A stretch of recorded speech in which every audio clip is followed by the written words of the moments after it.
Joey Porter Jr. against Jamar Chase.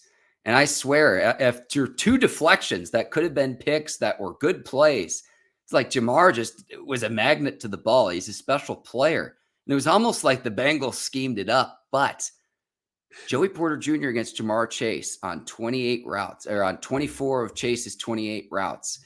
Press coverage a lot of the time on the 10 routes. Chase caught both of his targets with Porter as the nearest defender, but tight windows from Porter where like one of the catches Chase had along the sidelines where it had to be a perfect pass from Jake Browning, but like I can't, you know what? I'm just going to say it. I think the Steelers are getting their lockdown number 1 corner.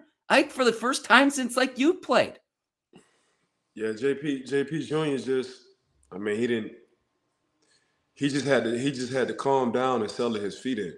And once he calmed down and settled his feet in, you starting to see like the dude ain't been here before. What I mean by that, like he hasn't played in the NFL, but between his dad and myself, like in that locker room, in the times he was small, like, man, I say it all the time, man, between my son and my nephews, like they done been in Super Bowls, they done been in playoffs, they didn't see the confetti come down, they done been in training camps, they done been to selfless locker rooms, they done been to, when you're around that, 12 years and you only, missed the playoff 2 out of them 12 years, but you just still keep going to the AFC championships and the Super Bowls, like that's all you know. So you just been around the whole process. So JP Jr. just been around the whole process. So, when off season and you got opportunity to go against Antonio Brown, but you still in high school, how you want him to think? What you want him to do? So you going against NFL receivers, but you in high school, and it's just off of GP because Pops didn't play in the league and you still in the league with him. So I don't in off season. So I don't know what Martavis Brown, like I don't know what you want the man to do, how you want him to feel. Like it's just now he just actually had to get to that level to be like, okay, but when you're going against all pro receivers in high school for just to train, when I get to that level, like what we talking about? Why? What? There's no reason for me to be nervous. Hey, don't forget JP Jr. did that too. He went to the coaching staff and asked the coaching staff if he can shadow the team's best receiver. They didn't come to him. So that's letting you know where his mind at. Like all I know, Uncle Ike, when he was playing, he went to the coaching staff, and the coaching staff had to feel some kind of way to say yes, because they could have easily said no. But the fact that he's a rookie and he like, okay, who I got this week? All right, you got Jamar. All right, this what we doing. So, but mentally he's been here before. And if you don't know JP Jr. history, the fact that, he had the luxury of training and going against all pro receivers while he was in high school, while he was in college. It's a reason why he's doing what he's doing right now, Mark. Maybe this is just a meatball take. This might be the stupidest thing I've ever said on the show.